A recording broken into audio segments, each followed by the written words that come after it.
okay. Oh, yep. So, Okay. Meagan Thorp, thank you so much for being here and doing this with us. First question, could you give us just a little bit of background about yourself and how you got into the field of interpreting? Sure.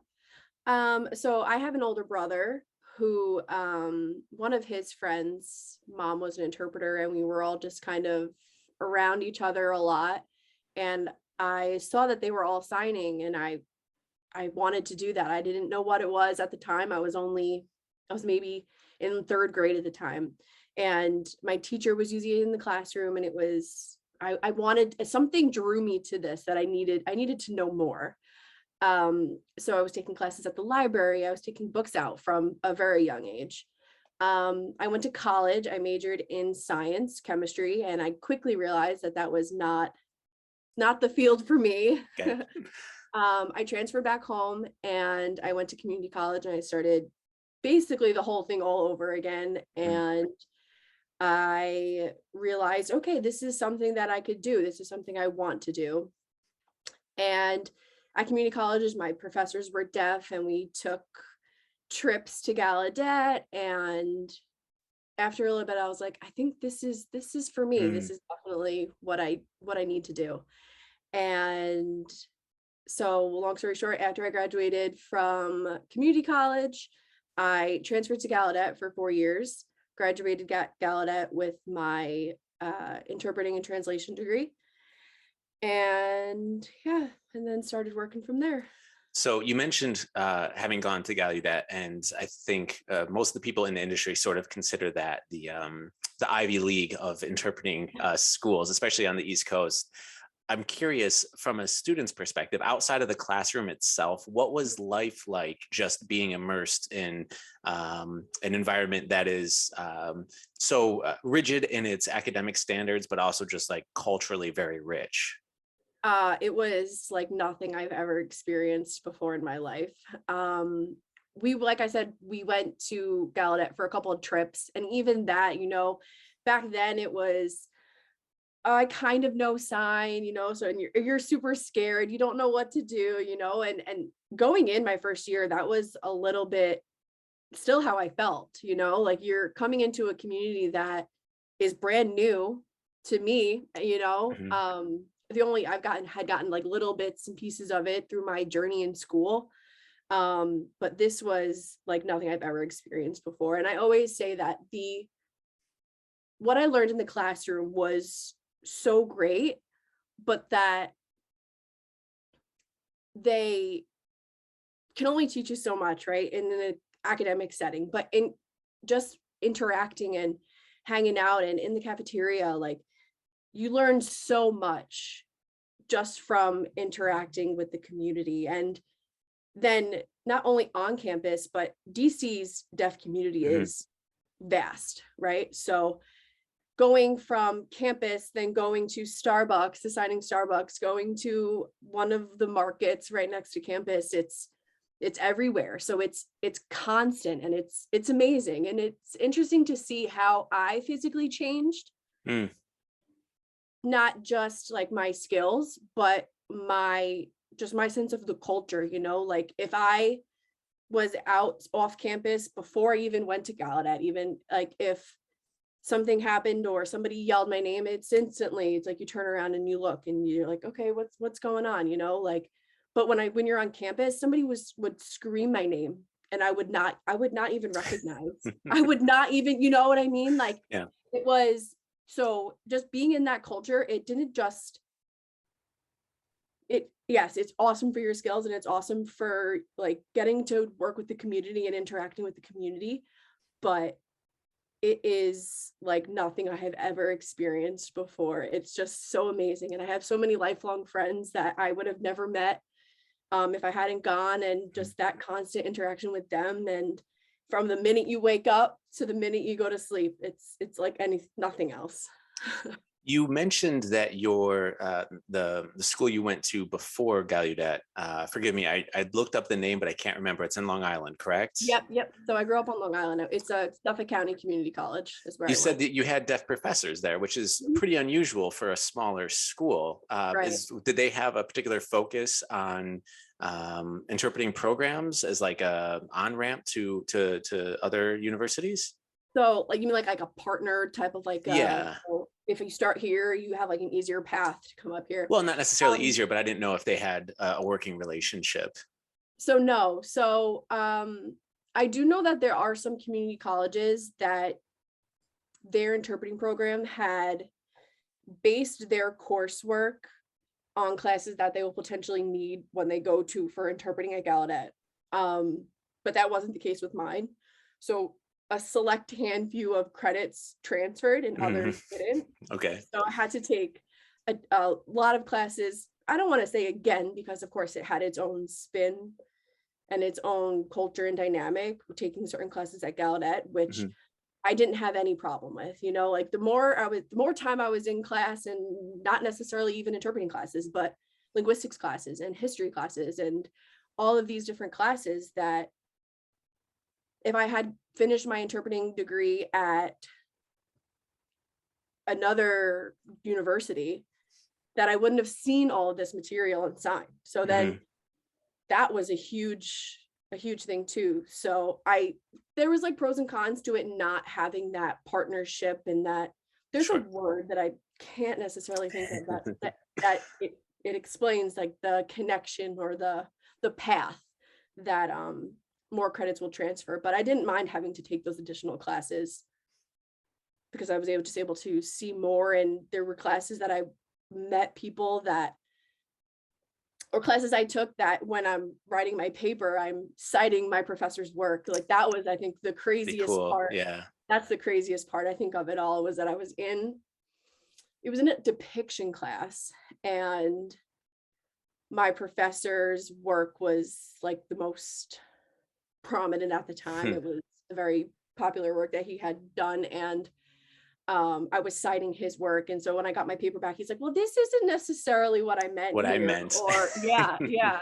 So that was one of the most eye-opening experiences too. It's like, wow, I'm citing my professor's research in my paper that I'm submitting for class. That's very cool. Yeah. Yeah.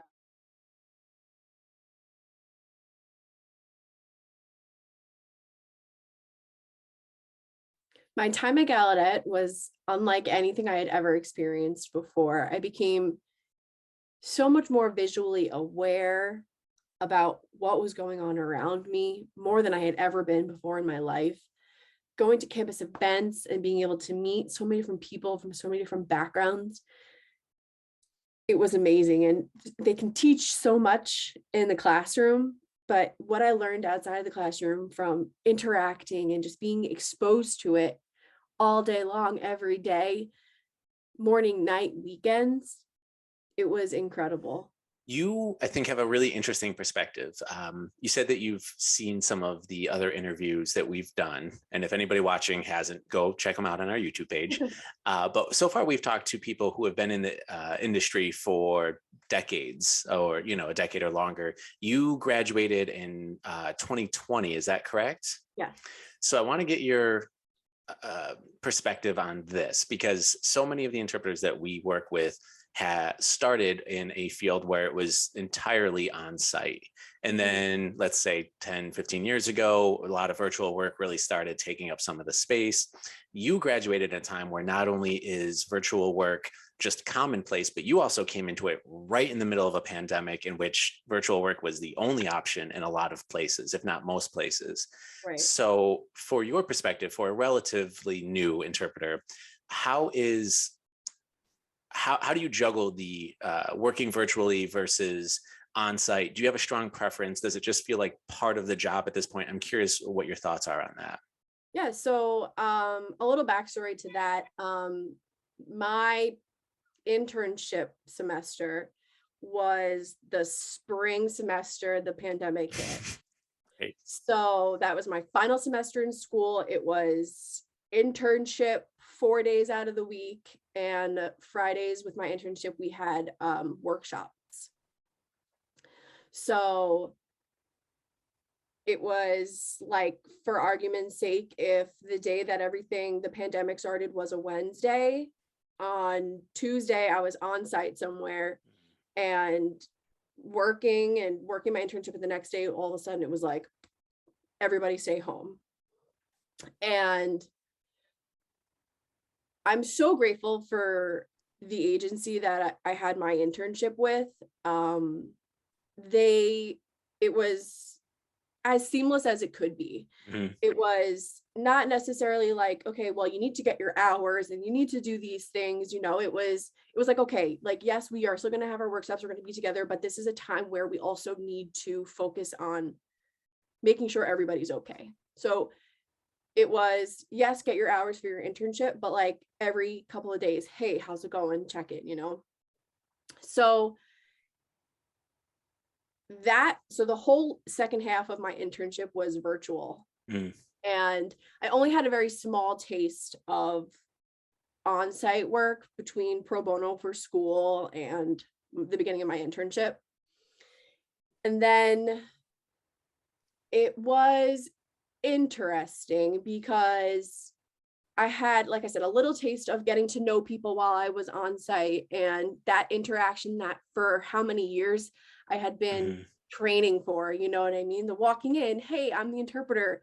And then all of Right. a sudden, it being like, just kidding. Yeah, you need to contact everybody, that you need the link, you need this, there was so much, I don't even want to say overlap, because there were some things that I learned how to be on site that were kind of like, okay, drop this, because now you need to Mm. focus on so much of this. Making sure you have the right link and making sure your setup is the way it Yeah. should be, you know what I mean? Like, and after graduation, I actually stayed on with that agency, and I worked as an apprentice, was interpreting full-time 5 days a week. Mhm. And that was all virtual. So I didn't leave to be on site until pretty recently, actually. Um, Probably with Empire was probably was when I really started going back on site. And I definitely, even though I had such a short time in person, I missed that personal connection, that being able to physically interact with somebody and sit and chat and get to know somebody before you are just there and in you're interpreting for them. Mhm. So that was definitely one con I feel of going to virtual, was that personal, that connection that you develop before and after an assignment definitely was lacking. It wasn't there anymore. So, Um, um, oh, go ahead. no. I was gonna say. So, would you say that you have a preference for on-site at this point, or is it just that there are two very different things? I don't think I really don't prefer one or the other. Okay. Recently I just kind of noticed, like, doing a little bit of a self-analysis, I Mhm. noticed that I'm more comfortable virtual now. Mm. I don't know if it's just partially probably because when you're in person now, you've got real eyes on you. When you're virtual, it can be anybody behind that screen. You don't see the 400, 500 people that are sitting in this webinar. You don't see them looking directly at you. Mhm. So there's definitely a nervous factor that I have to overcome every time I am at a on-site assignment, for Sure. sure. Sure. Okay. So, in trying to research you, one of the things I often do is I dig through people's social media accounts to try Okay. and find tidbits, personal anecdotes to ask Right. about. Either I did a terrible job with you, or you don't have a huge social media footprint, because I could not find much of anything other than a handful of likes on LinkedIn from months ago. So my question is, am I very bad at this and you do have a presence, or did you make a conscious decision because basically everybody has a bunch of accounts? So I'm curious, do you have a bunch of accounts? And if not, why is that the case? Um, a bunch of accounts as in like for each platform, you mean? Yeah, Or like, well, so I feel like lots of people have, an Instagram and or a Twitter and or a Facebook, things like that. I couldn't Mhm. find you on basically anywhere. Really? Are you there? So I just, So I am there. Yeah, I okay, so am I there. just missed this one. I do I have just, accounts. You also probably, on all my social media, it's Meg. okay, So that's probably why. okay. Um, but I don't do a lot of the social media thing. Hmm. I'm on it, like I said, and I could probably kill a couple hours scrolling, but I don't post much at all. The reason because I feel a lot of posting these days is kind of like a look at me, look at what I'm doing, and Hmm. I'm not, I don't know, I post certain like big things maybe that'll happen, but I don't post much. Yeah. Um, I don't know. I don't know. I just kind of, I think that in the past I did it so much that I've kind of gotten to the point now where it's all, I hate to say, a lot of it's fake, a lot of it's not real, you know what I mean? Sure. So Yeah. I kind of backed away from it a lot, and kind of, I realized that I was living my life to post at one point, Hmm. and I didn't want to live like that anymore. I wanted to live in real life in what Hmm. I'm doing because I wanted to do it, not because I wanted everybody else to see that I was doing it. I'm curious if you think that's a bit of a generational thing. This is going to make me sound so old, but I was speaking with somebody recently who is approximately your age, Okay. and the topic of social media came up, and they said to me, "Well, people your age put everything online. They put their whole lives online," and they didn't mean it as an insult, even though I was mortally wounded by the phrase "people your age." Do Right. you think of your contemporaries? Do you see a shift away from being so massively socially interactive online anyways? I do. I think that people my parents' age Hmm. um never had that ability to be like, look what I'm doing, look what's happening in my life. So they're taking full advantage of it. And so it's kind of something that originally, specifically Facebook, was created for college students Hmm. to connect and network, is now becoming something that an older generation is taking over. Hmm. And people that are in my generation are kind of like, I don't, I'm good Yeah, now, going to like hang out at where the that old time, people are hanging out. we had that time, we came up through it. So Hmm. now it's just, I think, I don't know, but yes, I do agree that there definitely is a generational difference there for sure.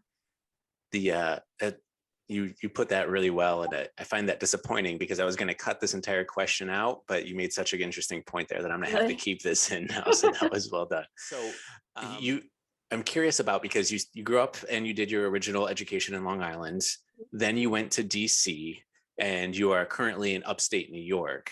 Yeah, So I wondered if there are significant cultural differences that you've noticed in those areas with the deaf community, or maybe just the industry in general, that you've picked up on during your travels between your education and your career. definitely, definitely. DC is very competitive, Mm. very competitive. I'm sure that it has a lot to do with the fact that it's a city. There are so many interpreters, not enough, but there's still more than there are here, if Hmm. I could assume. Um, and certain interpreters down there are great, and they will support you till they cannot support you any longer. Um, but there was always still this disconnect a little bit, in my opinion, that there was still a lot of competition. Hmm. Um, moving up here, not only with like my teams and the deaf individuals that I've worked with, um, but Empire specifically, like I've never felt more supported, Oh. like in my very short career, but Hmm. in my different locations, as you mentioned. Um, I've never felt more supported. And that's great. I have my team of people who are still my close friends from my cohort from school. Hmm. And I reached out to them, and I was like, this is like nothing I've ever experienced in support. And I think that is because there are less interpreters here. So it's like, come, let's support each other. Sure. And in a more of a city setting, there, like I said, there are great interpreters there, and some that were so supportive, and others that just came to work and left. Hmm. So Yeah. the support is definitely the biggest difference that I've noticed. Okay. You have listed on your CV that you did some voice acting at Gallaudet, and I don't actually know what that means. So could you give me some background on what that looks like and how Yeah, does sure. one prepare for something like that? It was a show that Gallaudet's theater company, I think, put it on. Mm, There's like different names for all the different groups that are put on shows on their stages. And it was in the middle of the pandemic, and they couldn't have people in the show, like the audience. mhm. So I had gone to shows like this when I was a student there. And there's the row of interpreters in the back who are the voice interpreters for the people on stage who are signing. Mhm. So one of my friends that I had met at Gallaudet put up that he was looking for interpreters to voice interpret this show that they were going to be putting on.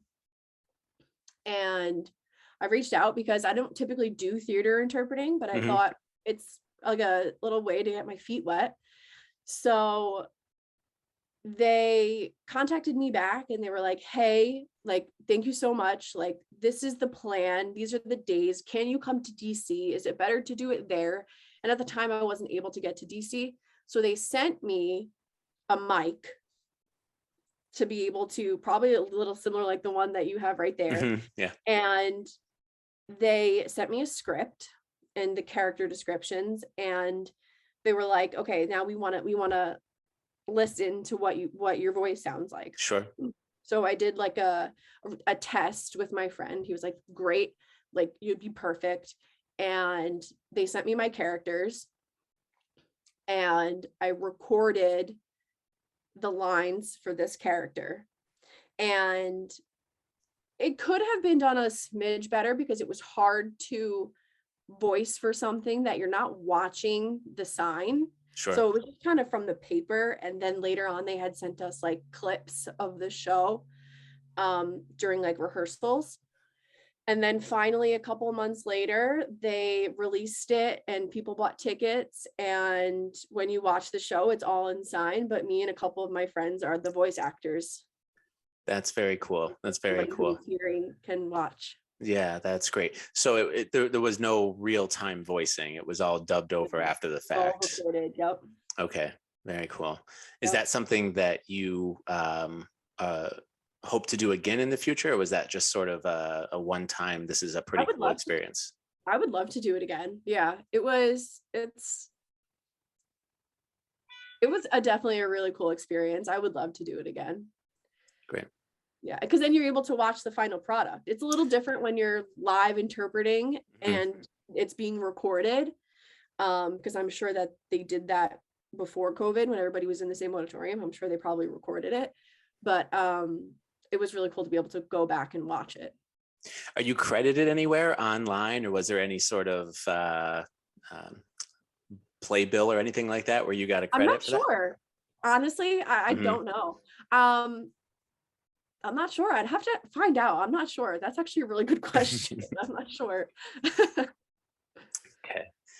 Well, I guess the last question I have for you, again, because you're, I feel like I'm insulting you, so please, forgive me. That's not what I mean at all. But because relatively, this is you're new to the field. So, is there anything in particular, despite all of your training and background, that you found really surprised about the industry or the field in general once you got into it as just a full-on professional?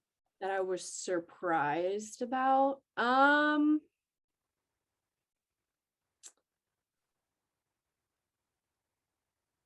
I think this is going to sound really strange, but I think that my biggest surprise, even just in my internship and through my short time, like you said, in the field, is like, oh, I can do this. Like, because in school it's always like so stressful and it's like I need to be perfect. I need to be the best I can be. And not saying that when I'm at work or when I'm working, I'm not. I'm not trying to be the best I can be, but there's a certain type of stress when you're coming up through your ITP that once it's lifted, it's like, oh, I really can do this. And it Right. so much, and I can interact with people. And so much when that stress is lifted, it's so much easier to just be yourself. Hmm. You know, in school, it was kind of hard. You almost felt like you had to fit a specific mold. And when you're on your own in an assignment, like you can be truly human, you know, like, so I think that was my biggest surprise, was that I didn't need to be that perfect top what somebody would imagine as the best interpreter. You know, it's whatever I can do, whatever I need to do to be able to facilitate this communication Hmm. and make sure that everybody's goals are achieved. That is why I'm there. That you can do it. Yeah. Awesome. Well, Meagan, thank you so much for taking the time to talk to Yeah, us. yeah. I really Thank you. appreciate it. Yeah.